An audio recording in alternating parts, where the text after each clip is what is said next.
Welcome to Curium. As part of Tool 1, you are expected to be able to apply the concept of an acid-base titration and use it to determine the amount and concentration of a substance present in a sample. This is most likely to be assessed in paper 1b in terms of practical aspect, but it may also be assessed in paper 1a or paper 2 also. There are some key concepts that will be helpful for you to understand before we begin. First, how do you calculate concentration of a solution? What is a standard solution? The difference between a systematic and a random error, and also the different types of neutralization equations, as the acid-base titrations are all based on these equations. Let's begin by discussing the concept of a titration. What is it? So this is simply just a lab technique which we use in order to determine the concentration of a chemical by reacting it with a standard solution. Remember that a standard solution is one which has a known concentration, and you are expected to be able to know how to create a standard solution. There's a Tool 1 video based on this. So we begin with a concentration that's unknown of a particular chemical, and we react it with something that has a known concentration. And the point at which the reaction is complete, we can use that information to help us determine the concentration of the unknown that we began with. An example of where this is helpful would be in the food industry. If you have different fruit juice drinks, you could determine the concentration of acid present in each of them. Note that this whole concept is based on volumes. So we measure the volume of one solution and we use that to react with the volume of another solution. One of them will have an unknown concentration. But because what we're measuring all the time are the different volumes, hence it's known as volumetric analysis. Let's outline the process. You would begin with a solution that you do not know the concentration of. That's known as the analyte. You would measure a specific volume of that analyte using a piece of glassware known as a pipette and add a couple of drops of suitable indicator. You'd place this conical flask under a burette, and in the burette you have your titrant. This is the standard solution, the one where you have the known concentration. You would open the stopcock and allow some of the titrant to flow into the conical flask, and you'd continue to do this until you get a colour change. The colour change indicates that the reaction is complete. You would use the difference in volume between the final reading and the initial reading of your titrant. So now you would know the volume that was required to react.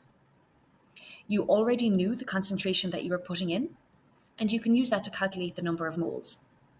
Once you know the number of moles, you can relate it using the mole ratios in a balanced chemical equation to determine the number of moles of your analyte.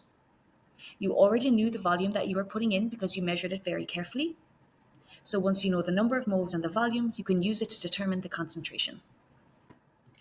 When it comes to actually carrying out the titration, there's a couple of things that you need to be super careful with to make sure that you minimize contamination from other substances and also dilution from any water that you would use to wash the different pieces of glassware. So when you're carrying out your titration, you fill your burette using a funnel. And both the funnel and the burette should first be rinsed with deionized water because we want to minimize contamination from other things.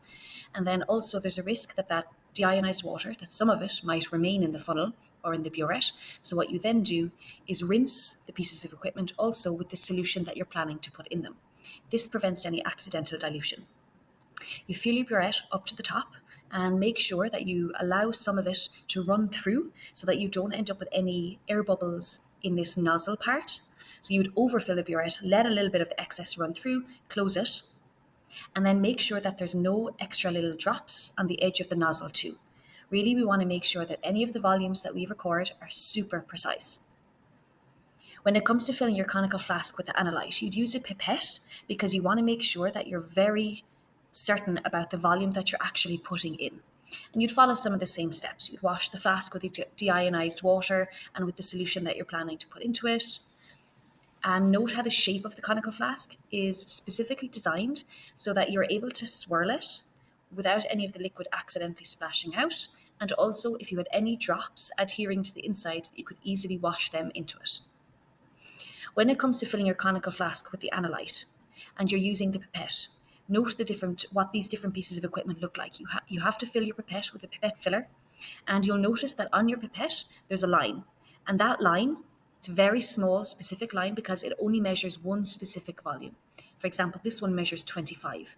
The reason it's designed like this is it allows them to have a very, very low uncertainty. Again, when you're adding this to your conical flask, you just make sure that there's no additional droplets remaining on the edge. You will need to also select an indicator, and the choice of indicator is something that is covered in more detail at higher level. There's a bunch of different indicators that you can use, but all of them will essentially play the same role, where they'll indicate when a reaction is complete, when neutralization has happened, using a color change. Often a white tile is put under the conical flask just to make sure that the color change is super obvious. The point of the indicator is that it should change color when the reaction is complete.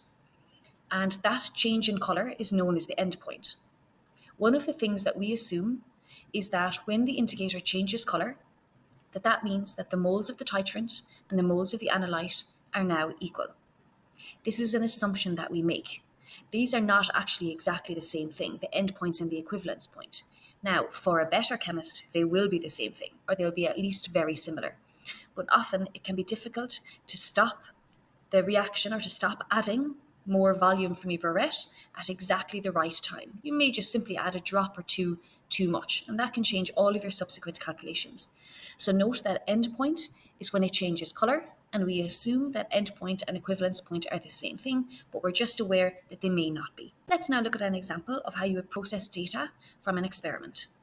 If you started with 25 centimeters cubed of a particular concentration of sodium hydrogen carbonate, and you titrated it against sulfuric acid, and realized that 15.20 centimeters cubed of the acid was needed, there's obviously a lot of numbers and a lot of chemicals here. So what you might find helpful is to begin with listing out the information that you have from the question. Once you have that done and you can see that you know the concentration and the volume, you can use that to calculate the number of moles of the sodium hydrogen carbonate. Once you know the number of moles, you can relate it to the number of moles of H2SO4 using the mole ratio. So, if we determine that the moles of sodium hydrogen carbonate works out at being 0.0025 moles, and I know that's represented by a coefficient of 2, I can link that to the H2SO4 with a coefficient of 1 by simply halving that value. Now that I know the number of moles of H2SO4 and I know the volume, what I can do is calculate the concentration.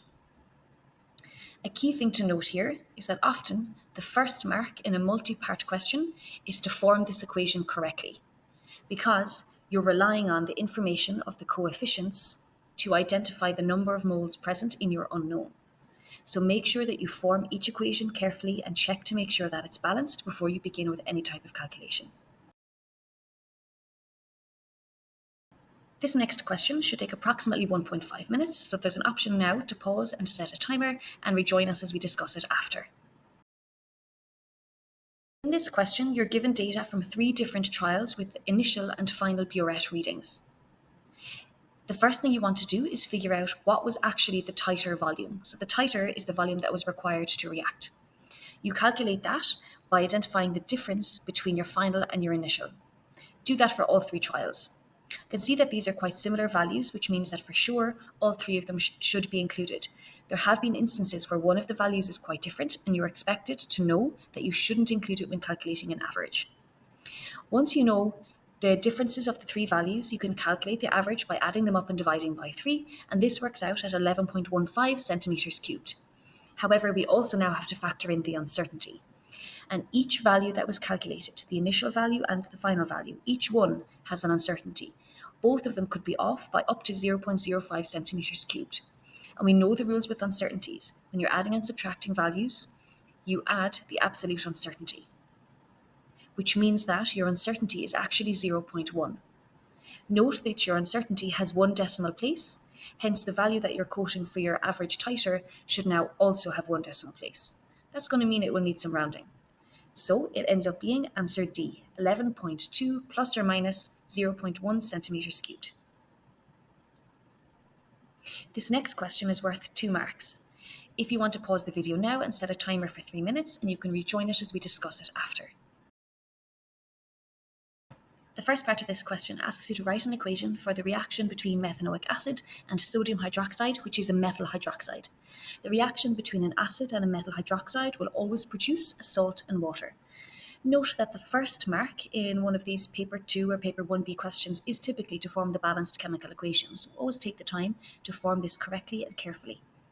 In part B, you're told a specific volume and on a specific concentration of NaOH react with a particular volume of acid. You are then asked to determine the concentration of the acid. One of the tricks that will always be present in these questions is that they will always give you the volume in centimeters cubed and the concentration in decimeters cubed. So it's always going to be required to change that volume into decimeters cubed, and you do this by dividing by 1000. That converts your volume from centimeters cubed to decimeters cubed. Now that you know the volume and concentration and you have the correct units, you can simply use N is equal to C multiplied by V. Now that you know the number of moles of NaOH, and you know that you have the same number of moles of methanoic acid because they react in a 1:1 ratio according to the equation, you also now know the number of moles that's present for your methanoic acid. So now that you know the number of moles and you know the volume, and again, you need to give your units for concentration in decimeters cubed, so do the same thing where you always divide centimeters cubed by 1000 to turn it into decimeters cubed. So now that you know the number of moles and you know the volume because you take it from the question, you use that to determine the concentration. This next exam question is worth 6 marks, which means that you have up to 9 minutes to complete it. If you want to pause the video, start the timer, and rejoin us in a moment to discuss. Similar to the last question, the first mark in this question is for writing a balanced equation for the reaction between an acid and a metal hydroxide. So again, I'm also forming a salt and water. The question tells you that in the titration, a particular volume of the vinegar, and the vinegar is the ethanoic acid, it requires a particular volume and concentration of potassium hydroxide to reach the endpoint. And then you're asked to calculate the concentration of ethanoic acid, which is present in the vinegar. Do the same thing as before, turn those volumes into decimeters cubed by dividing by 1000, and do that for both volumes. And remember that since you know the concentration and volume, you can easily turn that into a number of moles of your potassium hydroxide. That will get you 1 mark here. In the balanced chemical equation, which you formed in part A, you can see that they react in a 1:1 ratio. So the number of moles of potassium hydroxide is the same as the number of moles of ethanoic acid. So once you know the number of moles of ethanoic acid, and you know the volume because you could take it from the question, you can turn that into a concentration. That's the second mark in this 2-mark question. Often, these questions will link it to errors or uncertainties in some way. The next part of the question tells you that potassium hydroxide is able to react with carbon dioxide from the air. And the solution that they're using in the titration was made 1 day prior to using it. The type of error that would result from the student's approach. Consider the fact that if potassium hydroxide reacts with carbon dioxide in the air, and there is lots of carbon dioxide in the air, and you give it a day to react, that's going to mean that overall, the concentration of potassium hydroxide that you think is present, it's actually going to be a little bit lower than that. And that's now the value that you're going to use in all of your calculations. Because all calculations will have been affected in the same way, the potassium hydroxide concentration is now lower for all trials than you think it is. That's what makes it a systematic error. Remember that a systematic error is one which affects all results in the same direction, meaning that it either makes them all higher or all lower. The next part of the question asks you to predict and to give a reason the effect of this error on the calculated concentration of ethanoic acid. So, do you predict that the calculated concentration is higher than reality or lower than reality? Let's think about what we discussed in part C. We identified that some of the KOH will react with carbon dioxide in the air. That means that the KOH concentration that we think we're using is actually lower than what's present. And if the concentration is lower, that means that we'll have needed more of it to completely neutralize the acid. That means that the V value that we're using in N is equal to C multiplied by V to calculate the number of moles of KOH is actually higher than it should be. And we're using that same number of moles value for the CH3COOH. So now that's also higher.